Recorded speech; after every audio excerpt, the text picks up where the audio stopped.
السلام علیکم ورحمۃ اللہ وبرکاتہ۔ آپ دیکھ رہے ہیں میرا یوٹیوب چینل اور میں ہوں غلام نبی مدنی۔ امریکہ کی پاکستان کے اندر رجیم چینج سازش کے بعد پاکستان پر عملاً امریکہ کا قبضہ ہو چکا ہے۔ پاکستان کہنے کو تو 25 کروڑ لوگوں کا ملک ہے اور ایک جمہوری ملک ہے جس کے اندر جمہوری اصولوں پر، جمہوری بنیادوں پر لوگوں کو جینے کا حق ہے، لوگوں کو کہنے کا حق ہے، بولنے کا حق ہے۔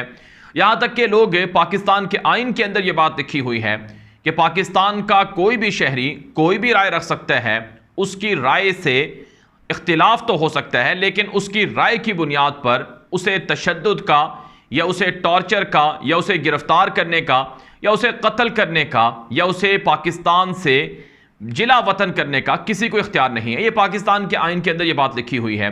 لیکن ناظرین کرام، افسوس کی بات یہ ہے کہ 25 کروڑ لوگوں کا یہ ملک آج امریکی غلامی کے اندر اس قدر دھنسا ہوا ہے کہ یہاں جو پاکستان کے 25 کروڑ لوگ ہیں ان کو کیڑے مکوڑے سمجھ لیا گیا ہے۔ ان پر چند لوگ آمرانہ جو احکامات ہیں وہ صادر کر رہے ہیں اور چند لوگوں نے پاکستان کے 25 کروڑ لوگوں کو یرغمال بنا رکھا ہے۔ ناظرین اکرام، پاکستان آج بدترین قسم کی فاشزم کا شکار ہے اور پاکستان کے اندر ایسی فسطائیت قائم ہو چکی ہے کہ جس کی مثال شاید ہی دنیا کے کسی اور ملک سے ملتی ہو۔ ناظرین کرام، کہنے کو تو پاکستان کے اندر ایک جمہوری حکومت ہے۔ وہ بلاول زرداری جو آج سے 3 مہینے پہلے چیخا کرتا تھا، چنگھاڑا کرتا تھا کہ پاکستان ایک آئینی ملک ہے، ایک جمہوری ملک ہے، یہاں پر آئین کی خلاف ورزی پر سزا ہوتی ہے اور ہم آئین کی پاسداری کریں گے، آج وہ بلاول زرداری کہیں نظر نہیں آتا ہے کہ اسے یہ بتایا جائے کہ پاکستان میں کس طرح سے لوگوں پر ظلم ہو رہا ہے۔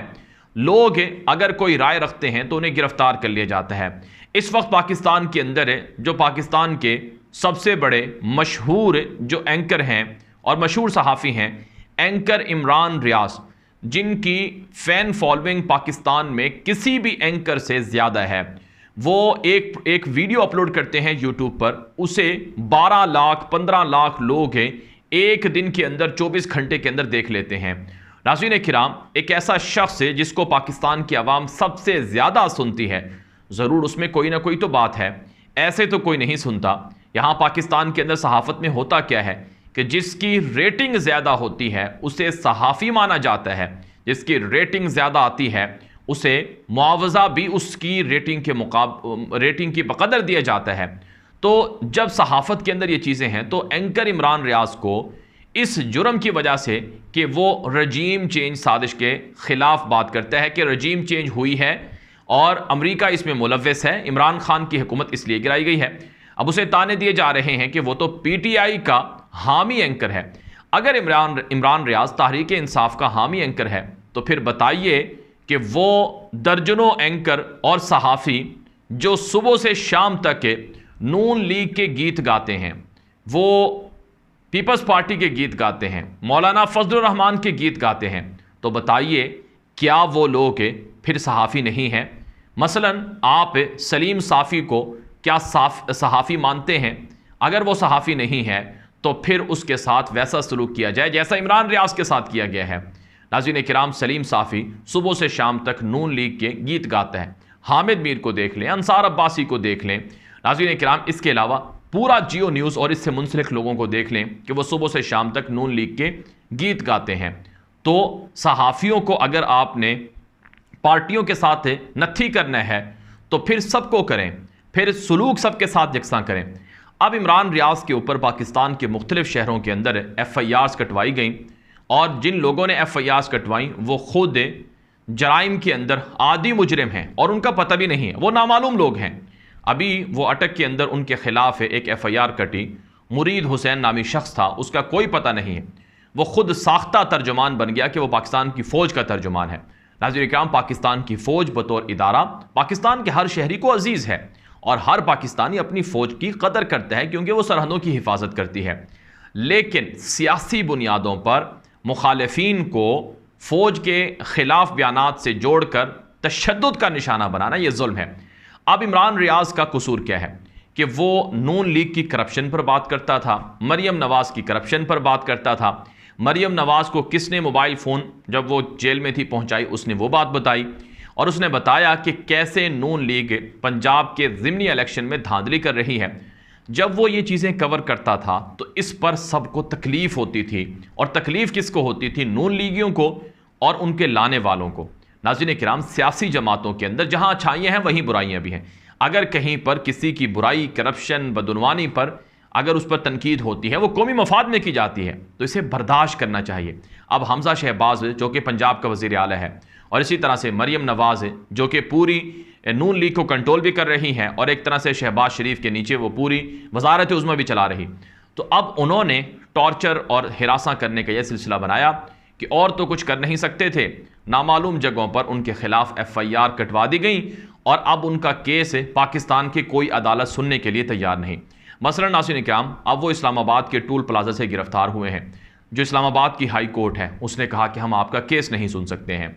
پھر اٹک کے جو مقامی عدالت تھی اس نے کہا کہ ہم آپ کا کیس نہیں سن سکتے ہیں۔ پھر کہا گیا کہ پنڈی چلے جائیں، پنڈی والے نے کہا کہ ہم آپ کا کیس نہیں سن سکتے ہیں۔ پھر دوبارہ اٹک لایا گیا۔ اب جب اٹک سے وہ بری ہو گئے ہیں تو اب ان کو ایک چکوال کے مقدمے میں وہاں FIR ہوئی، پھر کہا جاتا ہے کہ بھاولپور میں ہے، مظفر گڑھ میں ہے، پورے پاکستان میں FIRs ہیں، اس کو گھمایا جا رہا ہے تاکہ وہ سو نہ سکے، تاکہ وہ اس کو عام جگہوں سے سفر کروایا جائے، اور سفر کے اندر اس کو اس قدر ہراساں اور ذہنی طور پر تشدد کا نشانہ بنایا جائے کہ وہ چپ ہو جائے، خاموش ہو جائے۔ ناظرین کرام، یہ ظلم اس سے پہلے پاکستان کے اندر کسی نے نہیں کیا۔ اگر عمران خان کے دور میں کسی صحافی پر یہ ظلم ہوتا، اور آپ نے دیکھا کہ حامد میر جب اس نے کہا کہ ہمیں پتہ ہے کہ کون جنرل رانی ہے، کون فلاں ہے، جس طرح سے وہ ایلیگیشن یا الزامات لگا رہا تھا، تو اس کو آفر کیا گیا پروگرام، اس کا جو پروگرام بند کیا گیا جیو پر، خود حامد میر نے کہا کہ یہ میرا پروگرام عمران خان کی حکومت نے بند نہیں کروایا، کسی اور طاقت نے بند کروایا۔ اور عمران خان کے دور میں بھی حامد میر پر مقدمات قائم کر کے جیل میں نہیں ڈالا گیا، اور اس طرح سے مختلف جگہوں پر FIR نہیں کٹوائی گئیں۔ تو آج صحافیوں پر کیا ہو رہا ہے؟ ناظرین کرام، مختلف یوٹیوبرز ہیں، مختلف صحافی ہیں، ان کو یہ ہراساں کیا جائے۔ ہر پاکستانی کو جو بھی اس حکومت پر تنقید کرے گا اسے اپنی فکر لاحق ہو گئی ہے کہ کہیں اس کے خلاف یہ معاملہ نہ آ جائے۔ اب تو سوشل میڈیا پر جو ایکٹیوسٹ ہیں ان کو دھمکیاں مل رہی ہیں۔ آج فواد چودھری نے وہ جو کالز ہیں وہ بتائی ہیں کہ کس طرح سے صحافیوں کو کہا جا رہا ہے کہ آپ یہ پوسٹ ڈیلیٹ کریں ورنہ آپ کو اٹھا لیا جائے گا، یعنی آپ اٹھا لیں گے، آپ مقدمات میں پھنسا دیں گے، آپ مار ڈالیں گے، آپ نوکریاں ختم کر دیں گے۔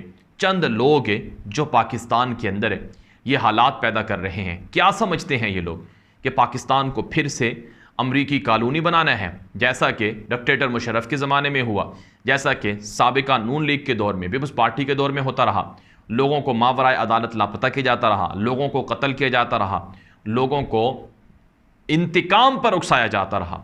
آپ کو یاد ہے پاکستان کے جو قبائلی اضلاع ہیں، یہاں پر جس طرح سے بمباریاں ہوئیں، جس طرح سے لوگوں پر ظلم ہوا، لوگ یہاں انتقام کے لیے اٹھ گئے۔ آپ کیا سمجھتے ہیں کسی ایک کو نشانہ بنائیں گے؟ ابھی عمران ریاض کے چھوٹے بھائی عثمان نے کہا ہے اگر میرے بھائی کو کچھ ہوا تو میں انتقام لوں گا۔ آپ اسے خودکش بمبار بنانا چاہتے ہیں۔ ناظرین کرام، یہ آئین کی دھجیاں تو اڑائی جا رہی ہیں، یہ اس ملک کو بھی آگ لگائی جا رہی ہے۔ میں جب سوچتا ہوں تو بڑا حیران ہوتا ہوں اور افسوس ہوتا ہے کہ پاکستان کے اندر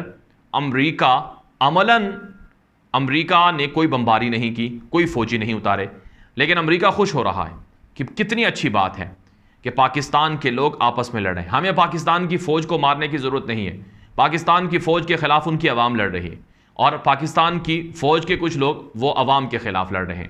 تو یعنی یہ تنقید ہو رہی ہے، ایک پورا منظرنامہ بن گیا ہے۔ اب آپ کیا سمجھتے ہیں؟ آپ سیدھے طریقے سے پاکستان کے اندر تمام ادارے، چاہے وہ فوج ہے، چاہے وہ عدلیہ ہے، چاہے وہ اسٹیبلشمنٹ ہے، چاہے وہ بیوروکریسی ہے، دشمن خوش ہو رہے ہیں، آپ کو تقسیم کر دیا گیا ہے، آپ کو آپس میں لڑا دیا گیا ہے، اور دشمن خوش ہو رہے ہیں کہ اچھی بات ہے، یہ آپس میں لڑیں، آپس کے مسائل میں الجھیں، اور ہمارے خلاف ہی لڑنے کے لیے نہیں آئیں گے۔ ناظرین کرام، یہ پاکستان کی سلامتی کا مسئلہ ہے، یہ پاکستان کمزور ہو چکا ہے۔ اپنی انا کا مسئلہ نہ بنائیں، اپنی ضد نہ بنائیں، اور خدا را جو غلطیاں کی گئی ہیں ان غلطیوں کو ٹھیک کریں۔ آپ فیئر اینڈ صاف اور شفاف الیکشن کروا دیں، آپ مداخلت نہ کریں، آپ لوگوں کو دھمکیاں نہ دیں۔